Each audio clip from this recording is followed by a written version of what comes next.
worked on two major architectural projects. Number one was a ballroom. Number two was an Arc de Triomphe.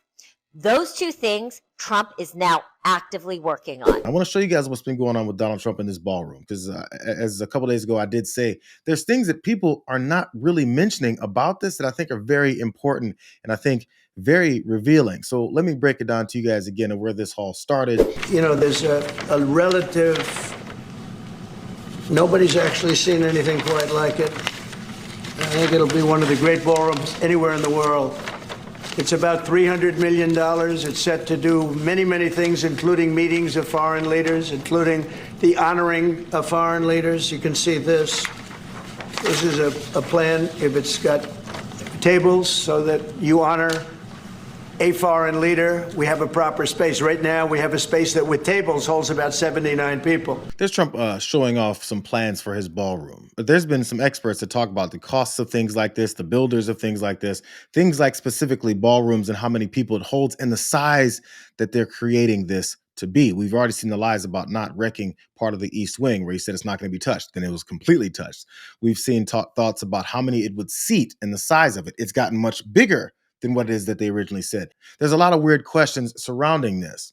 Representative Mark Pocan, I believe of Wisconsin, stood outside of the White House since, the government is shut down and Mike Johnson is following Donald Trump's orders to not do anything about it. He talked a little bit more about what it is that he's seeing and how odd this is, including the cost. That was the East Wing.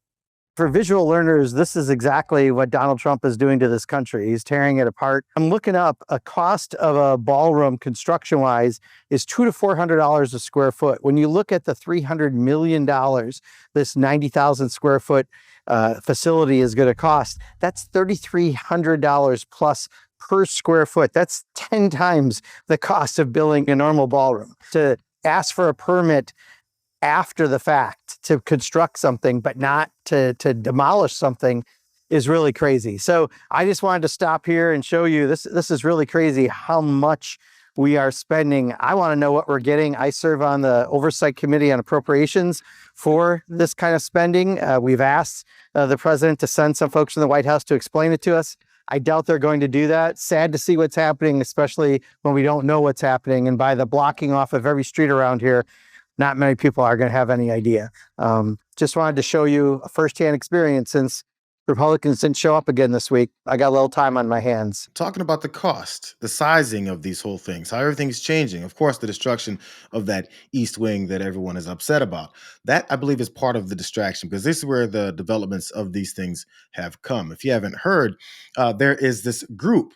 There's this board of members that oversees it. Mark Pocan even talked about how he's part of the oversight committee, and there's no such thing as oversight when it comes to a dictatorial-minded president in the White House. Trump on Tuesday fired all 6 sitting members of a board that oversees architecture in Washington, D.C.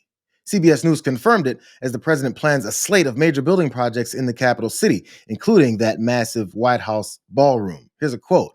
"We're preparing to appoint a new slate of members to the commission that are more aligned with Trump's America First policies." That's what a White House official said. If you haven't noticed the pattern, every time that they're doing something that basically the dictator wants done, they say more aligned with America First policies. That's just a standard line that means Donald Trump wants it because Donald Trump thinks he's the only person who matters in this country. Here's more.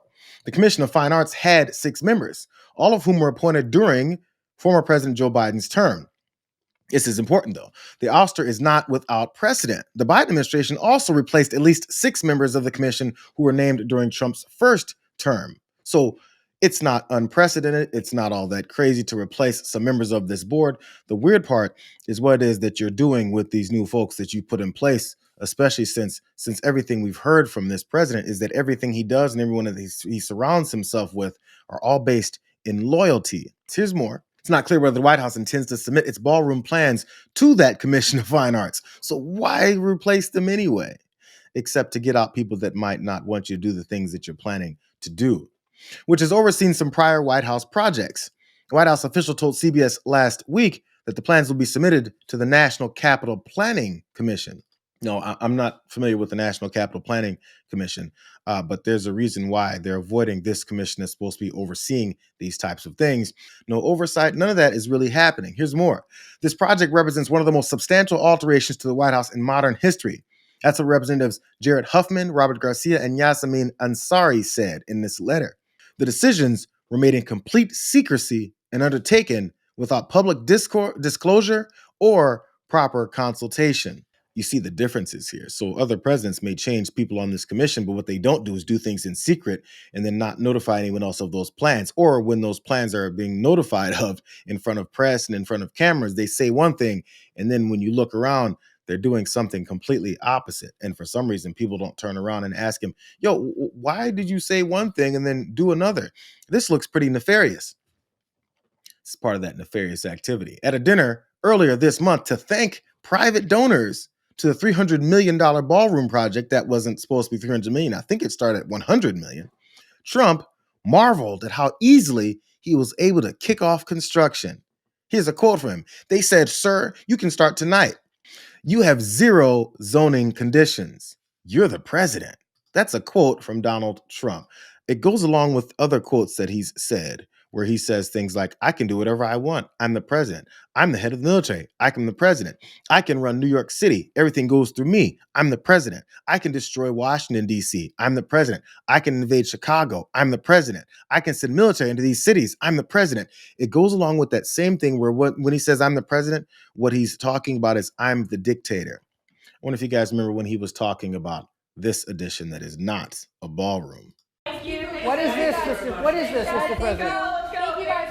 It's going to be built. Thank you all. You come this way. Thank you. For who? Thanks, guys. Take a look. Thank you guys. Yeah, no, I know where it is, but who's it for? Thank you guys. It's going to be a beautiful. The Arc to Trump? I think that reporter had it. He asked, what's this, this structure here you've got, or this model of an ark? An ark did Trump? But Trump was very happy and excited to talk about his ark. Well, it could even be more than that. Probably, possibly, assuming we can do that. We're building the Ark, and maybe we use it for the Ark. Looks like we might. We're going to be building the Ark, and we've raised a lot of money for the ballroom, so maybe we'll put... The Ark is going to be incredible for Washington, D.C., so maybe we use it for the Ark. In addressing this ballooning cost of up to $300 million now for his project of what he said was the ballroom, he said maybe we'll use that extra money for the ark, as if he didn't have plans to build this ark. As you saw, that was like almost half a month ago. That was October 15th when that reporter asked him about that little 3D model of the ark that he had as well, which was supposed to be built across the way from the Lincoln Memorial, because he wants to be memorialized.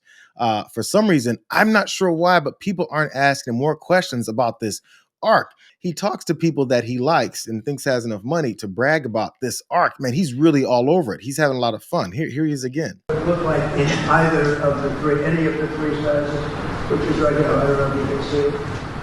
So that's Lady Liberty. Did you ever hear of Lady Liberty? On top. But, so the sizes would be very different. That is Lincoln. And this is sort of facing this way. And so we have a direct line. They did this and into that. So this would be, small, medium, and large. Medium and large. And whichever one will look good. I happen to think the large one's much fun. So as the sycophants sit there and laugh at him talking about the small, medium, and large arc that he's looking to build, the archways that he had Lady Liberty sitting on top for his glorious permanence in Washington, D.C., even after he's not here anymore, that's supposed to be funny. No questions about, so wait, why? What's the meaning of this? And as you keep saying it's for Washington, D.C., why aren't you consulting with anyone else about this? Why is this all about you? Why, again, have we gone into this much more debt and deficit, taking in more of these tariff spendings on all these folks in America, jobs being lost, businesses having issues, and all this is happening. And he keeps talking about this $21 trillion of investments that he's brought into the country. What was it, $150 million given by that heir to the Mellon Bank fortune? Randomly that he said he's going to spend on the military, which doesn't make any sense. He keeps bringing in money and none of it goes to anyone else but him. but he's building multi-million dollar construction projects as he destroys things in Washington, D.C. This is where it all comes together, you guys. This is what I've been trying to really get to, because anytime I see anything that's going on with this president and you wonder, where is this going? What you can always do is you can refer back to his spirit animal, Adolf Hitler. Hitler worked on two major architectural projects. Number one was a ballroom. Number two was an Arc de Triomphe. Those two things Trump is now actively working on. Hi, Esther Kim Vera, congressional challenger and art historian. Spent 12 years doing a doctorate at Columbia in the history of art and architecture. In 1939, Hitler also constructed for himself, with his architect Albert Speer, a ballroom to celebrate through architecture the triumph of the Third Reich. The similarities don't end there. The other major significant architectural project that he worked on with his friend Albert Speer was also an Arc de Triomphe after his visit to Paris. Trump has also proposed that we build an Arc of Triumph in commemorating himself across from the Lincoln Memorial. What I'm telling you is that he is sending signs to the public that he is serious about his authoritarianism and his willingness to push fascist extremist ideas to the end. If we had more historians in Congress, we'd all be in a better place. So that was Esther Kim Verrett. She's a congressional candidate and also, as she said, an art historian. You don't really have to believe her. I mean, you can just look things up yourself. After I did see that, I was like, I didn't know this about Adolf Hitler and the Nazis and him building these monuments for himself. But yeah, actually, if you look it up, Adolf Hitler did plan to build a gigantic triumphal arc for his redesign of Berlin.